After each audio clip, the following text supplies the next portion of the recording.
Yeah, there's a bit of storm rolling in. I get to shoot when I get to shoot. Oh well. Those of you who saw my video talking about where I'm trying to take my training with survival bows should already know that I've decided to put my energy into making quickie bows or self bows, and that I made one in about 40 minutes, but that 40 minutes included shooting it, losing it, and going to find it twice. So really the carve time was probably more around 30 minutes, and a lot of that was just taking the bark off. But I should note that that was 30 minutes starting from a stave that had already been cut the day before. I don't know how this would relate to one that is still super green, just cut right then and there, but I reckon 30 minutes of carving time to make a bow, if it actually proves to be effective, I think that's kind of impressive. Don't worry, it's lantana, it's a weed species, and I didn't actually kill this plant, it's still growing. I just killed one of the branches, but even if I had killed the whole plant, it would actually be arguably good for the environment, so don't worry about that. But 30 minutes to make a bow capable of taking small game, I reckon that would be a pretty potent survival skill to have. And of course the next logical step will be developing my ability to create improvised arrows quickly. However, we've still got some testing on this bad boy to do. Gotta do a penetration test into my target way over yonder. Quick, run away! He can't hit anything! Do you remember last time I used this bow?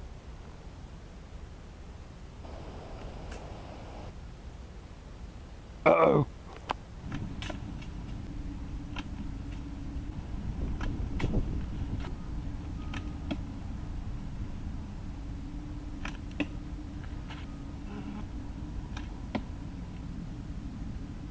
That's how much it got going straight into the face.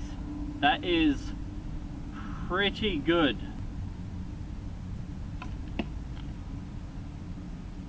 About the same.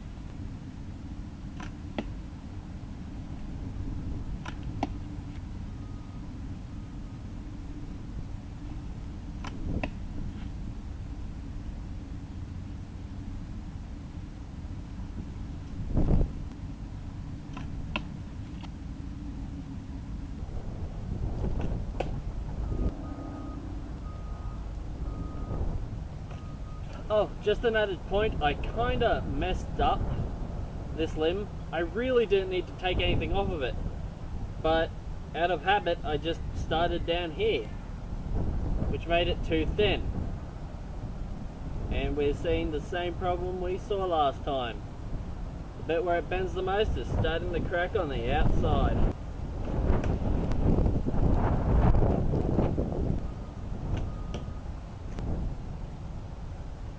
I really didn't release that one cleanly enough. Like, it kind of rolled off of my fingers, shot way off. Now that was a clean exit from the bow. A lot of this inaccuracy is me. Lack of consistency in my technique and not always aiming the same place. I have barely shot a bow in my life. Still tiny amount of traditional archery when I was a kid, but I've barely shot a bow in my life, to be honest.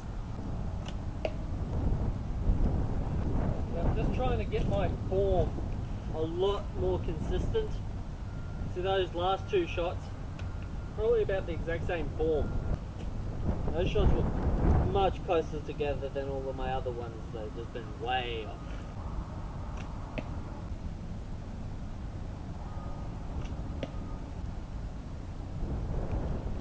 I'm noticing a big difference in my accuracy depending on how I'm holding and releasing the string. The more fingers I hold onto it with, the larger the grouping. The less, the smaller. So I'm guessing it's just reducing the amount of effect that it has when it's releasing.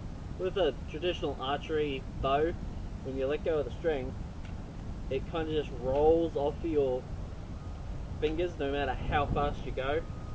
I don't know, maybe there's someone out there so fast that it won't roll off of his fingers, but I reckon if I had a bow trigger, it'd definitely be a lot more accurate. But then again, that's not really primitive now, is it?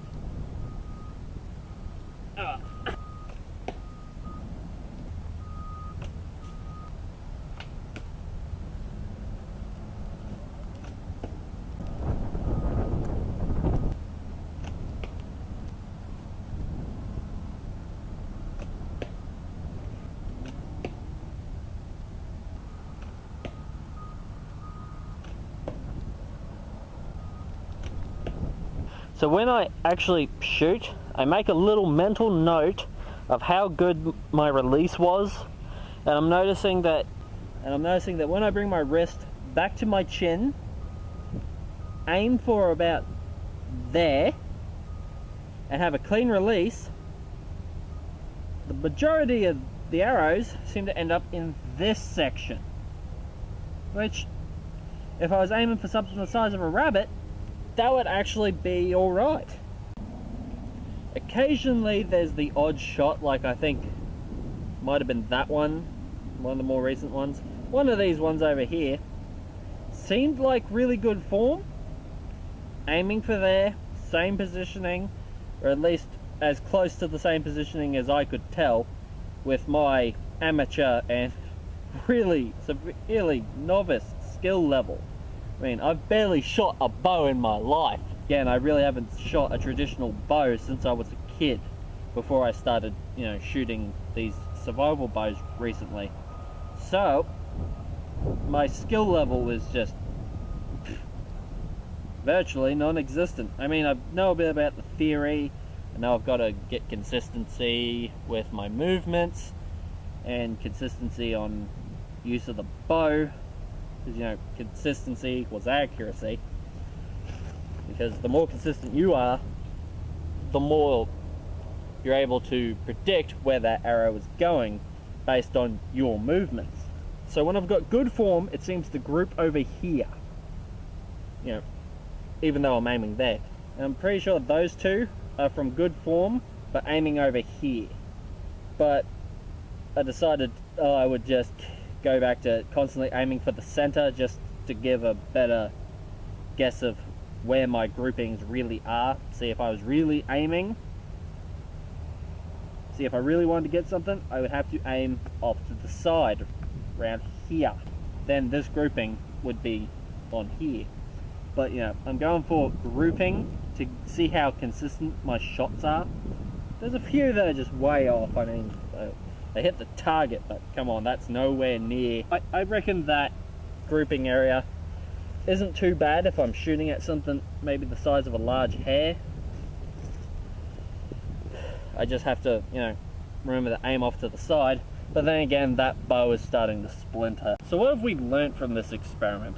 Well, I've learnt that I need to get more practice with archery, but also that I can make, in a very short amount of time, something that could, in theory, take a small game item such as a rabbit. But this is all off in fantasy survival land. Because honestly, I have no way of telling how much penetration into this foam target translates into penetration into the body of a small game item such as a rabbit. Getting that much penetration, I do not know how much penetration that would translate into on a small game item such as a rabbit or a duck. But if that is enough penetration and enough force to kill a small game item that has its vital areas small enough that it would fit in that grouping, then that bow that took me 30 minutes to carve, give or take, I mean, yes, it was 40, but that was including me shooting it twice, losing the arrow twice, and having to go find the arrow twice. That, and I also kind of over-carved one section, so And of course, it's not always going to be that same amount of carving. It will differ greatly depending on the stave, but I don't know about you, but I think it's impressive, and I could definitely see the use of the skill set of being able to create a bow in 30 minutes that, if put in the hands of someone who has the skill sets to use it, that it would be able of taking small game. That sounds pretty impressive to me. Now I've just got to develop the ability to actually use it effectively and start working on making improvised arrows. Probably should not try and do those two things at the same time though, because learning with crooked arrows, probably not the best idea. Alright everyone, please leave a comment or a video response to let me know what you think.